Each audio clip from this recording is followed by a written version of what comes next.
ప్రభువైన యేసుక్రీస్తు నామమునకు మహిమ ఘనత ప్రభావములు చెల్లునుగాక. 1 కొరింథీయులకు రాసిన పత్రిక 11వ అధ్యాయము 28వ వచనము.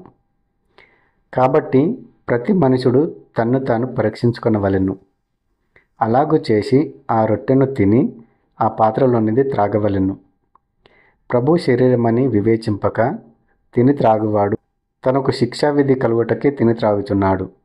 ఇందువలననే మీలో అనేకులు బలహీనులను రోగులనై ఉన్నారు, చాలామంది నిద్రించుచున్నారు. ప్రతి మనుషుడు తన్ను తాను పరీక్షించుకొనవలెను. ఎందుకు పరీక్షించుకోవాలి? ఒకవేళ అతనిలో ఏదైనా పాపం ఉందేమో.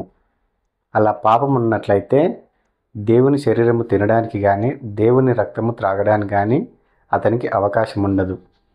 కాబట్టి తాను పరీక్షించుకోవాలి. ఒకవేళ నాలో పాపం ఉన్నట్లయితే దేవుని ఎదుట ఒప్పుకొని విడిచిపెట్టాలి.